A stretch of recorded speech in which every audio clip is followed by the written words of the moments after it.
Resort ಮಾತ್ರ ಸಕ್ಕತ್ತಾಗಿದೆ.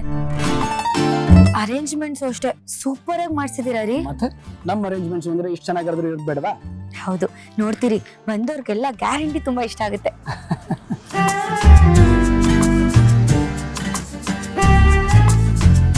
ಅಪ್ಪ ಅಮ್ಮ ಬಂದ್ರು ಅನ್ಸುತ್ತೆ. ಅಪ್ಪ ಬಾ ಬಾ ಬಾ. ನಮಸ್ತೆ ಬಾಬಾ. ನಮಸ್ಕಾರ ಅಳಿಯಂದ್ರೆ.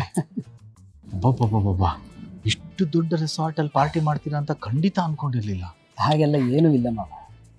ನೋಡಿದ್ರ ರೀ, ಹೇಳ್ದೆ ತಾನೆ ಎಲ್ರಿಗೂ ಇಷ್ಟ ಆಗುತ್ತೆ ಅಂತ. ಅಪ್ಪನೂ ಹೇಳ್ತಿದಾರೆ ನೋಡಿ. ಅವ್ರಿಗೆ ಕೆಲಸ ಮಾಡಿದ್ದಾರೆ ಅಂದ್ರೆ ಏನೋ ಒಂದು ಮ್ಯಾಟ್ರ್ ಇದ್ದೇ ಇರುತ್ತೆ. ಅರೆ ಮ್ಯಾಟ್ರ್ ಏನಿದೆ ಸಂತೋಷ್ ಅವರೇ, ಜಾನ್ವಿ ಅವ್ರು ಇಷ್ಟಪಟ್ಟರು ನಾವೆಲ್ಲರೂ ಸೇರಬೇಕು ಪಾರ್ಟಿ ಮಾಡಬೇಕು ಅಂತ. ಅವ್ರ ಇಷ್ಟ ನೆರವೇರಿಸೋದೇ ಅಲ್ವಾ ನನ್ನ ಕರ್ತವ್ಯ. ಅದಕ್ಕೆ ಅರೇಂಜ್ ಮಾಡಿಬಿಟ್ಟೆ. ತುಂಬಾ ಚೆನ್ನಾಗಿ ಅರೇಂಜ್ ಮಾಡಿಸಿದ್ದೀರಾ ಜಯಂತವ್ರೆ.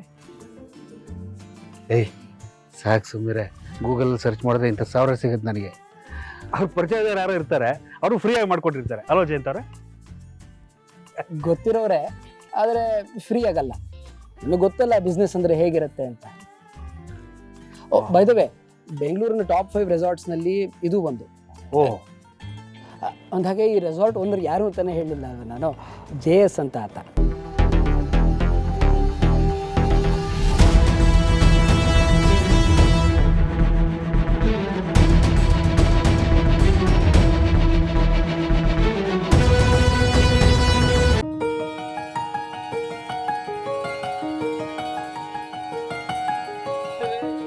ಲೋ ಅಣ್ಣ, ನೆಡ್ಕೊಂಡ್ ಬಂದ್ಯಾ?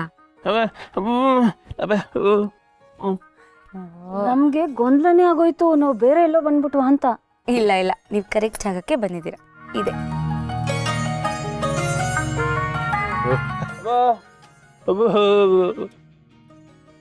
ತುಂಬಾ ಚೆನ್ನಾಗಿದೆ ಅಲ್ಲ ಈ ರೆಸಾರ್ಟು. ಅಳಿಯಂದ್ರ ಫ್ರೆಂಡ್ದಂತೆ.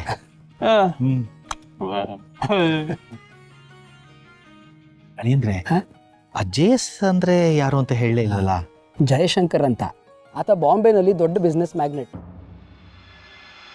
ಈಗ ಬೆಂಗಳೂರಿನಲ್ಲಿ ಕಾರೋಬಾರನ್ನು ಎಸ್ಟಾಬ್ಲಿಷ್ ಮಾಡೋಕ್ಕೆ ಶುರು ಮಾಡಿದ್ದಾರೆ.